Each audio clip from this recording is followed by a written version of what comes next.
Paz a todos os irmãos. Nós vamos estar dando continuidade à nossa escola dominical, né? Nós já tivemos 3 aulas, talvez vocês só assistiram 2, a terceira entra a semana que vem, que nós estamos falando todo aquele período interbíblico, né? Aquele período de 400 anos, e hoje nós vamos estar entrando no livro de Mateus. Nesse primeiro momento a gente vai fazer um apanhado geral de todos os evangelhos, uma introdução ao Novo Testamento, e talvez na segunda aula a gente vá falar propriamente do livro de Mateus. Tá? Antes de tudo, vamos fazer uma oração. Os irmãos aí em casa podem estar nos acompanhando em oração também. Senhor Deus, nós te damos graças, que o Senhor nos dê direção, ó Pai, nessa aula que estaremos dando, que seja para a edificação dos teus filhos, ó Pai, que o Senhor trabalhe nos nossos corações através delas e que mude o nosso viver.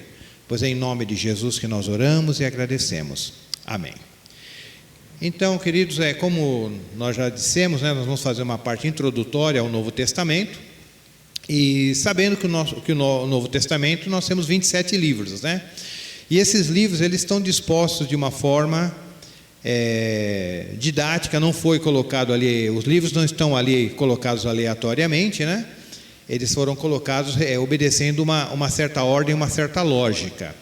Então, desses 27 livros do Novo Testamento, nós temos os 4 evangelhos, que não podem ser considerados livros biográficos, porque eles não trazem tantos detalhes da vida de Jesus, mas alguns fatos pontuais da vida de Jesus. Mas os evangelhos, eles têm como finalidade falar da vida e da obra do nosso Senhor. E entre esses 4 evangélicos, eles estão subdivididos em sinóticos. Os 3 primeiros, que seria Mateus, que nós vamos estudar hoje, Marcos e Lucas são considerados sinóticos. O que significa sinótico? Significa que eles olham na mesma direção.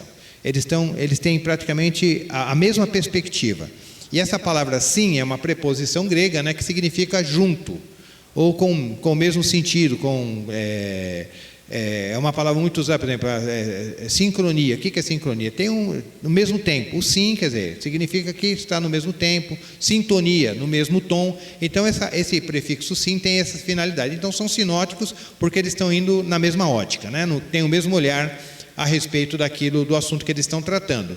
E temos também o Evangelho de João, que ele difere um pouquinho dos sinóticos, ele fala também de Jesus, da vida de Jesus, mas o objetivo de João é mais um objetivo apologético.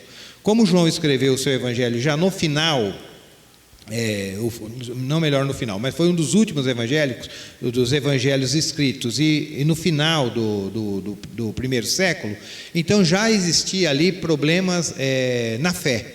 Já existiam algumas heresias que estavam surgindo, alguns problemas, principalmente entre os gnósticos, né, que nós vamos falar isso um pouquinho mais na frente, que era uma seita. Alguns pensamentos, ainda no tempo de João ainda não era uma seita, se tornou depois, mas os pensamentos já estavam nascendo ali a partir de João. Ele, percebendo isso, já fez escreveu o evangelho visando combater algumas heresias que já estavam surgindo no meio da igreja, como por exemplo que Jesus não era Deus, ou que Jesus não tinha a matéria humana como nós temos, que Jesus ele praticamente não pisava no chão, que ele flutuava. Então uma série de coisas que foram surgindo e tinham que ser rebatidas por João. Tanto é que ele é muito enfático numa das cartas que ele diz: aquele que diz que Jesus não veio em carne, esse não é de Deus, porque existiam pessoas que achavam que Jesus não era, tinha vindo só como um espírito, como um fantasma, não em carne.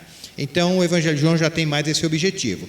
Então, também tem o livro histórico, né? Um livro histórico é o livro de Atos, né? Que nós também temos que tomar muito cuidado com esse livro, que ele não é um livro doutrinário, é um livro histórico. Ele conta os fatos que aconteceram ali no período da organização e da formação da igreja do Senhor.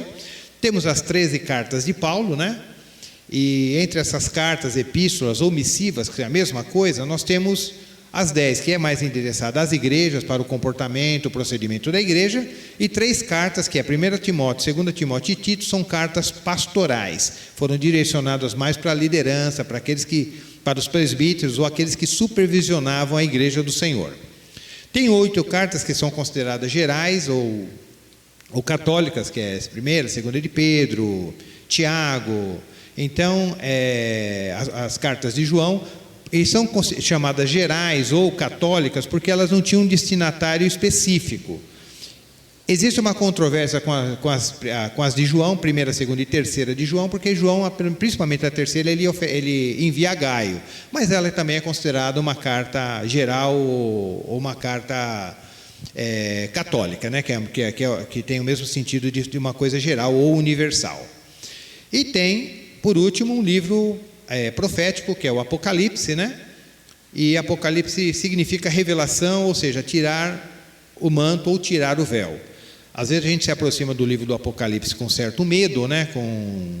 como um livro de muitos mistérios, mas na verdade Apocalipse significa revelação. A forma como nós nos aproximamos dele, às vezes, é errada, como se fosse uma coisa que ninguém vai conseguir entender. E, na verdade, o livro de Apocalipse está lá justamente para revelar as coisas dos últimos dias. A gente talvez não entenda isso ou aquilo, mas o objetivo existe um céu, existe um juízo, existe um julgamento, existe uma condenação. Então essas coisas têm que ficar muito claras quando nós estivermos lendo o Apocalipse. Às vezes a gente se preocupa muito em ver quem é o anticristo, quem é a besta, quem é isso, e se esquece que o protagonista do Apocalipse é Jesus. É para ele que nós temos que olhar quando estivermos lendo. É na palavra dele que nós temos que atentar. E às vezes nós nos perdemos com muitos mistérios do Apocalipse, com muitos detalhes do Apocalipse, e aquilo que é essencial no livro, às vezes a gente se perde, que existe em Jesus, que Ele está na glória, que Ele está preparando um lugar para nós, que Ele vem buscar a sua igreja e coisas assim. Então, somando, logicamente, vai dar os 27 livros, porém, às vezes a gente pode ter a ideia que quando a Bíblia foi composta, o Novo Testamento, os 27 livros já estavam ali arrumadinho, limpinho, não tinha problema nenhum, era só juntar e fazer uma Bíblia. E não, irmãos. Nessa época, principalmente ali do primeiro ao terceiro século, houve uma produção literária muito grande. Muitos livros foram escritos naquela época, e muitos desses livros, que nós nem temos eles como canônicos ou como livros inspirados, eles rodavam na igreja, eram lidos nos cultos, e eram até feitas pregações em cima desses livros. Porque até então não se sabia exatamente quais livros seriam ou não canônicos. Eles tinham a Bíblia do Velho Testamento, ele tinha o Velho Testamento como livros inspirados, já os 39 que nós temos hoje, né? Existiam esses livros considerados apócrifos ou deuterocanônicos, como nós já falamos nas aulas anteriores, né? que a Igreja Católica aceita como inspirados. Esse livro fazia parte da Septuaginta, mas no cânon judaico não existia esses livros apócrifos. Eles foram tirados, esses 7 livros, e as adições de Daniel e a adição de Esther foram tirados, e ficaram somente os 39 livros que nós temos. Lá para eles é 22, porque eles juntam 1 Samuel com 2 Samuel, Crônicas, tudo junto, então dá 22 livros, mas é o mesmo conteúdo dos nossos 39. Mas no Novo Testamento existia houve uma produção muito grande de livros, que contava da vida de Jesus, o Evangelho de Pedro, tem até o Evangelho de Maria, que Maria já sabia que ela seria virgem, que queria dar a luz ao Salvador do mundo. Então conta como foi a história de Maria, a infância de Maria. Eu só para os irmãos saberem, por exemplo, eu tenho esse livro aqui, chama Apócrifos da Bíblia. Esse é o 3º volume. Então aqui tem alguns dos livros apócrifos ou pseudoepígrafos que existiam naquela época, tá? Então, por exemplo, só para os irmãos terem uma ideia da lista, por exemplo, tinha o Evangelho de Maria, como nós já falamos, tinha o Evangelho de Pedro. Provavelmente esse Evangelho de Maria, ele foi colocado na conta de Mateus, que Mateus tinha escrito esse Evangelho de Maria, mas possivelmente não foi escrito por Mateus, porque todas essas produções foram feitas muito depois da morte dos apóstolos, né? Lá para o segundo ou terceiro século, os apóstolos já tinham até morrido. Então o Evangelho de Maria, que conta a história dela, o Evangelho de Pedro, a Epístola de Clemente, esse é um apócrifo, ele não é um pseudoepígrafo. Por que não é? Porque realmente foi Clemente que escreveu, e foi um livro que quase entrou no nosso cânon do Novo Testamento, mas depois, quando passou pelo exame dos irmãos, lá no Concílio de Nicéia, ele não foi colocado. Pastor de Hermas também, foi escrito por Hermas, não é um pseudoepígrafo. Aí o Evangelho de Maria Madalena, esse é um epígrafo, porque não foi ela que escreveu, né? Isso foi escrito lá no 3º século. Esse livro é muito polêmico, que fala que Jesus teve um caso amoroso com Maria Madalena, tinha até um filho e tal, com ela e tal.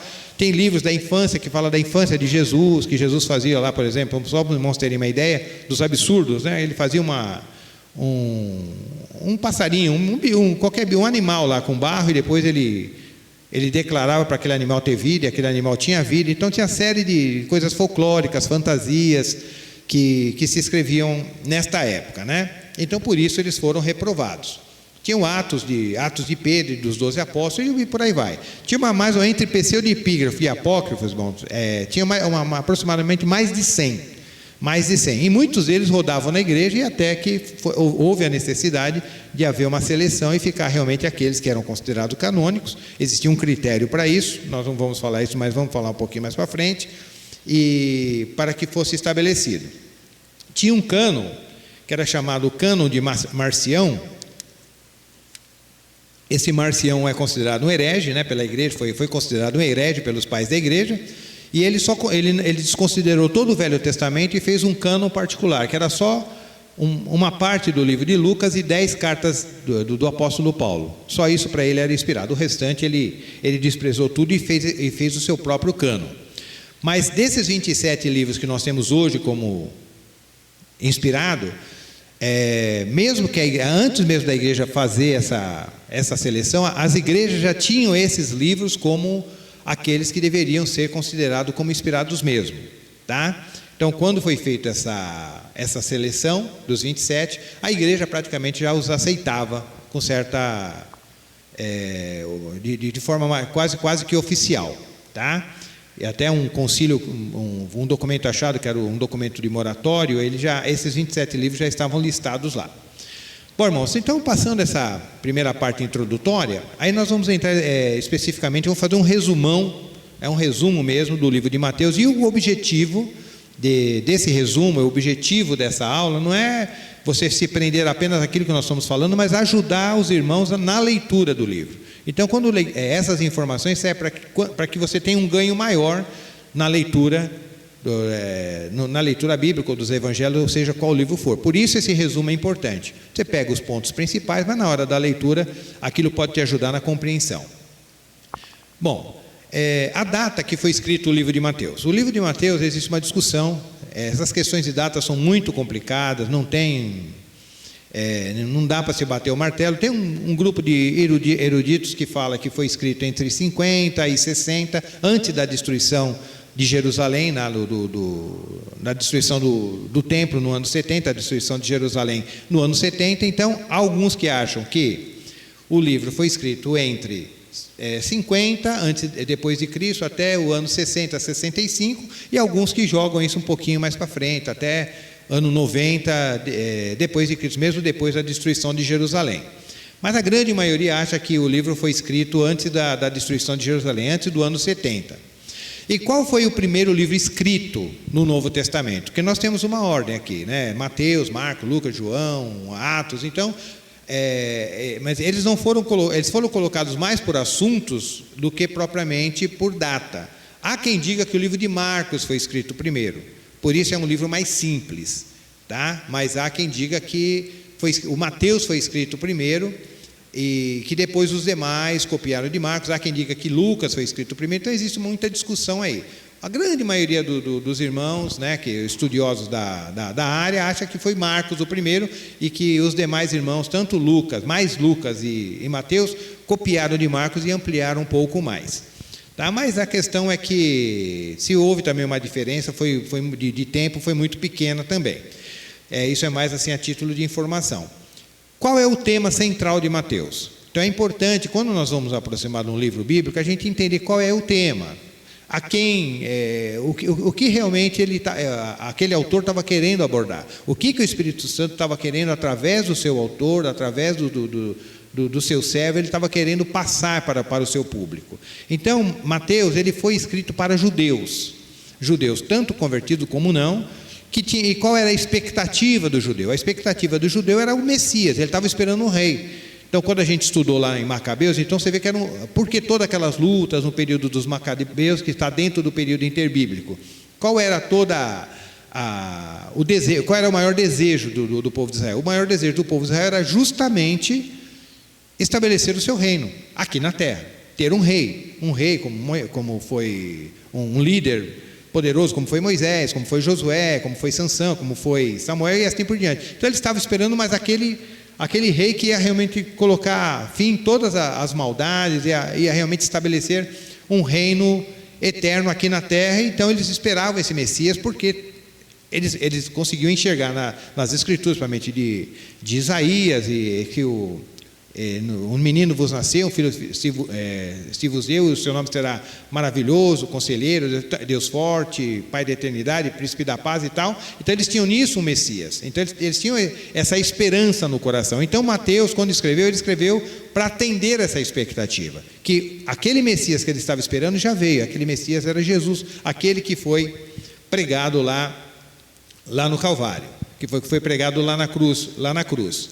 E há quem diga também, existem estudos que acham que Mateus escreveu o livro em hebraico, porque todo o Novo Testamento ele está em grego, tá? Ele está em grego, mas Mateus, existem estudos que dizem que possivelmente ele escreveu o livro em hebraico ou aramaico, mas isso não é muito confiável. Existe muita discordância e muita controvérsia entre os estudiosos, porque a forma como Mateus escreve, inclusive os termos que eles usam, é muito próprio de quem falava bem o grego. E algumas colocações que ele faz, troca de palavras, jogo de palavras, a língua hebraica não permitiria ele fazer.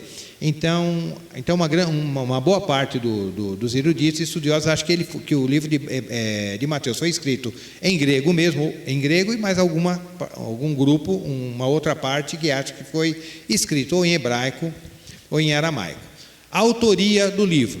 Quem escreveu Mateus? A gente fala assim, o livro de Mateus, mas como que a gente sabe que foi Mateus? Porque as cartas de Paulo é fácil de identificar. Paulo, apóstolo do Senhor, escreve para a igreja aos Coríntios, aos santos de Éfeso, aos santos lá aos Filipenses. Então é fácil identificar principalmente as cartas de Paulo, apesar que ainda existe discussão. Há quem diga que muitas cartas de Paulo não foram escritas por ele, mesmo ele colocando o seu nome lá, a sua assinatura.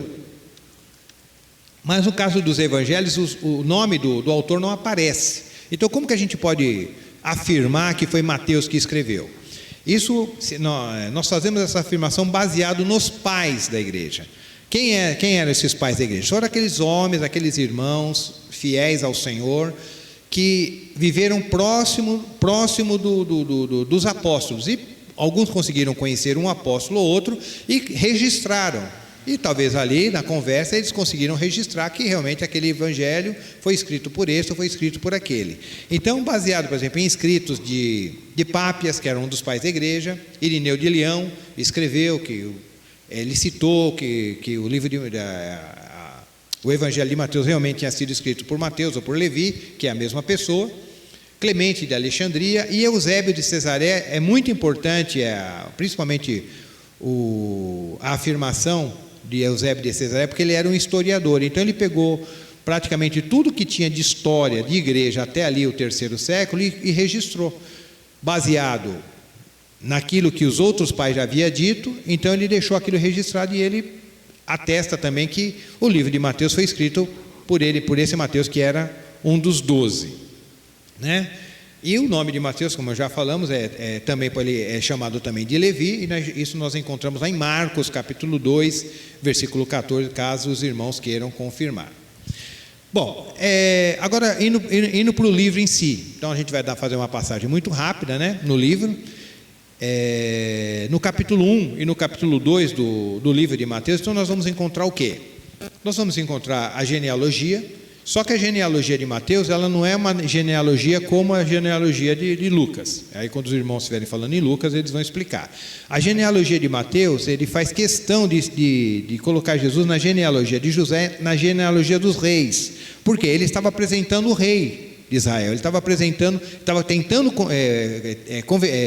procurando convencer os seus leitores que aquele Messias, que Jesus, era o rei esperado por Israel. Então ele, nada mais lógico do que na genealogia ele colocar, ele tem que provar, se ele é rei, ele tem que ver na genealogia dos reis. Então quando os irmãos começarem a ler a genealogia no capítulo 1, você vai ver que muitos reis de Israel, principalmente os reis do sul, os reis do sul estão na genealogia de Jesus. Então a gente começa com Davi, vai para Salomão, vai para Roboão, vai para Jotão, vai para Josias. Então toda a linhagem de reis vem correndo e chega em Jesus. Então, a genealogia, irmãos, é um documento muito importante para o judeu, para provar as coisas. Isso aqui é um registro, é um documento.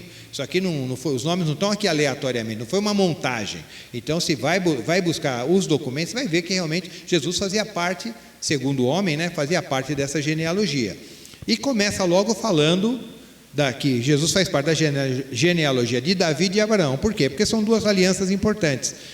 Em Abraão, todas as nações seriam abençoadas, então, através dele, haveria de nascer aquele que abençoa todas as nações da terra, e no caso de Davi, porque ele era o filho de Davi, ele é chamado de filho de Davi. Então, quer dizer, Davi é considerado um grande rei, mas ele ia gerar um filho que ia reinar eternamente, e esse filho não foi nem Salomão, não foi nem os que vieram depois dele, mas essa profecia se cumpre em Cristo Jesus. Então, por isso a importância da genealogia no livro de Mateus, principalmente indo na linha dos reis, porque ele estava apresentando o rei. No capítulo 2 também fala do nascimento de Jesus, na fuga para o Egito, né? E ali também fala da dinastia herodiana, onde aparece um personagem muito importante que é Herodes. Por que Herodes é importante? É importante porque, primeiro, para tirar uma confusão na nossa cabeça, porque a gente lê a Bíblia, se lê de forma descuidada, a gente vai ver muitos Herodes na Bíblia, pelo menos 4. E se a gente não souber identificar, a gente vai achar que é todos a mesma pessoa, e então vai virar uma confusão. Mas, na verdade, Herodes, o grande, é um, e os outros Herodes que aparecem são seus filhos ou neto dele. Tá? E como que Herodes entrou na história? Herodes ele era filho de um homem chamado Antípater. Esse Antípater, ele viveu ali no período, quase no finalzinho do período dos Macabeus, e ele não era judeu. Ele, na verdade, ele era edumeu, ele era da Idumeia. Onde era essa Idumeia? Ela ficava ali abaixo do sul ali de Jerusalém, né? Então, esses idumeus, no período dos Macabeus, foram dominados pelos judeus e foram obrigados a se converter ao judaísmo. Só que esses idumeus, eles são descendentes dos edomitas, e os edomitas são descendentes de Esaú. Então, na verdade, ele era irmão gêmeo de Jacó, né? E só que ali como sempre teve essa inimizade, ali também a inimizade existia. Então, quando os Macabeus dominaram, eles dominaram a Idumeia e forçaram os idumeus a se converterem ao judaísmo. E eles foram convertidos à força, né, uma questão imposta, né? Assim como o helenismo foi imposto para os judeus, uma época eles acabaram impondo o judaísmo lá para os edomitas, e eles começaram a se misturar no meio do povo e começaram a ser considerados judeus. Era um judeu meio paraguaio, mas era um judeu, né? E entre esses judeus apareceu esse Antípater. Esse Antípater, ele acabou dando um certo apoio para um dos reis macabeus, que era o Hircano II, porque na época de Hircano II ele reinava junto com Aristóbulo II, que era o seu irmão, e eles brigaram entre si. Só que esse Antípater acabou apoiando o Hircano. Só que nesse período o Império Macabeu já estava muito enfraquecido, e Roma já estava começando a despontar como o grande império. Então foram pedir ajuda para Roma para eles colocarem paz entre Hircano II e Aristóbulo, seu irmão. Aí o que Roma fez? Ele veio e estabeleceu a Pax Romana, que nós já falamos lá atrás. E como que eles estabeleceram a Pax? Ele tirou os dois da jogada, tirou principalmente o Aristóbulo II, depôs ele do seu trono, e colocou o Hircano II, ao invés de colocá-lo como um rei, ele colocou ele como sumo sacerdote, e esse Antípater, ele ficou como governador de todo Israel. Então você vê a virada de jogo. Então esse idumeu acabou se tornando o grande governador de Israel. E esse Antípater, para surpresa para quem não sabe, era justamente o pai de Herodes, o grande. E esse Herodes o Grande foi um rei déspota, foi um rei tirano, terrível. Ele fez grandes realizações dentro do seu período, do seu domínio, mas foi um rei muito ruim, foi um rei muito sanguinário, né? E esse Herodes o Grande foi justamente o rei que reinava na época em que Jesus nasceu. Foi aquele rei que, quando os magos vieram falar, olha, nós viemos visitar o rei dos judeus, quando nós vimos a sua estrela no Oriente e viemos adorá-lo. Então, quando Herodes ouviu aquilo, ele falou, peraí, como assim? Um rei para se adorar? Ah, não, vai lá, adora ele, depois vem me falar aqui quem ele é, que eu também quero ir adorá-lo. Mas, na verdade, ele queria para matar. Mas por que Herodes se assustou tanto? E a Bíblia fala que ele se assustou e toda Jerusalém com ele. Por quê? Porque ele tinha muito desejo pelo poder. Ele era muito apegado ao poder. Então, qualquer ameaça que ele tinha de perder o seu poder, o seu trono, ele já tomava as devidas providências. Para os irmãos terem uma ideia, ele matou os 2 filhos dele, porque falaram para ele que os filhos estavam conspirando contra eles. Ele acabou matando os 2 filhos, matou a esposa, matou toda a família da esposa, que era a família dos Asmoneus, que tinha grande possibilidade de voltar ao trono. E como esses 2 filhos dele era de uma esposa que era dos Macabeus ou dos Asmoneus, então eles tinham grande possibilidade realmente de tomar o trono. Mas os rapazes nem estavam com essa intenção, mas acabaram convencendo ele disso. Ele acabou matando os seus próprios filhos, a ponto de um dos imperadores de Roma falar assim: eu prefiro ser um porco de Herodes do que ser filho dele, porque o porco ele não ia matar, porque ele era judeu, ele não ia matar um porco, porque ele não ia comer carne de porco, então ele não ia matar o porco. Mas se for o filho dele, que corria um grande risco de morrer. E esse Herodes, ele gerou 3 filhos, ele teve 3 filhos, que é aí que para a gente tirar a confusão, que era o Herodes Arquelau, né, que esse reinou bem pouquinho, logo que Herodes morreu, foi ele que reinou na Judéia, que era a parte principal.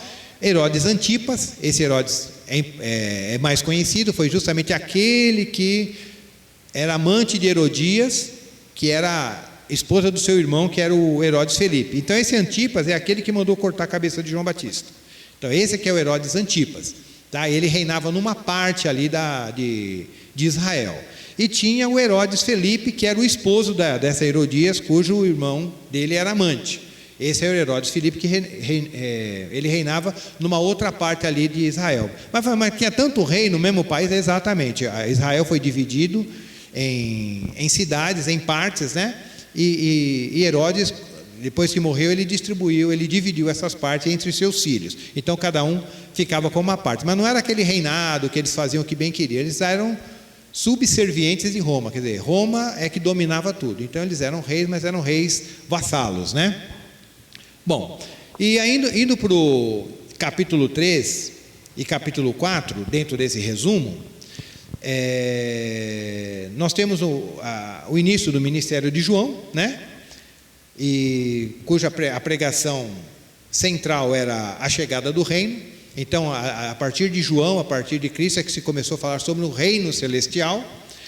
E João começou a bater forte nessa questão do nacionalismo judaico, porque o judeu pensava assim: se eu sou judeu, eu sou filho de Abraão, logo eu já estou salvo.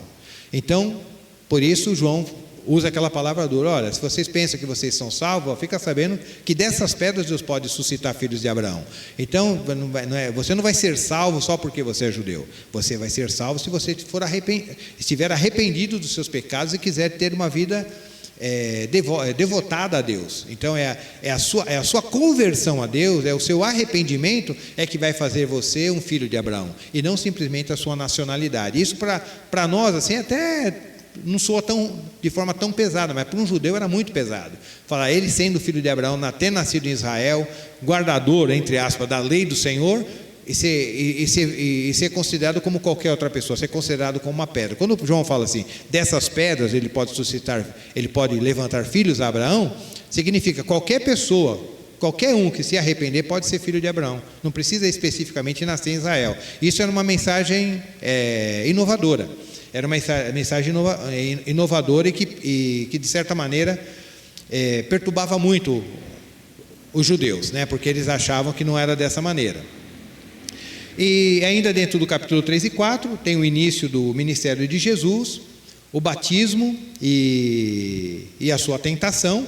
E do capítulo 5 até o capítulo 7, irmãos, nós trabalhamos, começamos a trabalhar dentro das bem-aventuranças, tá? Porque as bem-aventuranças, logicamente são aqueles 12 versículos, mas o Sermão do Monte, ele compõe todos esses 2 capítulos, do 5 até o 7. Tudo aquilo é um sermão só que Jesus deu. Não sabemos se foi num dia só, se foi em vários dias, porém, o capítulo 5 até o capítulo 7 compõe-se de um bloco só. Foi uma mensagem que Jesus deu, lançando o quê? Lançando os fundamentos do seu reino. Porque até então eles estavam apegados a um reino terreno, e a um reino finito. E agora Jesus vem com uma nova mensagem, com uma nova proposta. Vocês estavam pensando no reino terreno, mas agora eu vim trazer a proposta de um reino celestial para vocês. O reino terreno é finito, ele acaba, ele é passageiro. Porém, eu vim trazer uma proposta de um reino, além de celestial, um reino eterno. Porque para eles não tinham esse conceito claro na cabeça, porque todo o Velho Testamento sempre fala de terra. Abraão, sai da sua terra e vai para o céu. Não, sai da terra e vai para outra. Moisés, tira o povo aqui do Egito e leva para Canaã. Sai de uma terra e vai para outra. Então sempre eles lidavam com a terra, com as coisas aqui passageiras. Então por isso esse apego às coisas dessa vida. Então por isso essa sede, esse desejo de que fosse estabelecido um reino aqui na terra, porque eles achavam que o reino de Deus ia ser estabelecido aqui. Então Jesus vem com essa nova mensagem: não, arrependei-vos porque é chegado o reino dos céus. Então não vim pegar vocês da terra para levar para uma outra terra, vim pegar vocês da terra para levar vocês para o céu. E aí no capítulo 8, do capítulo 8 até o capítulo 9, nós vamos continuar na próxima aula. Então, irmãos, que Deus nos abençoe, tá? Tchau, tchau.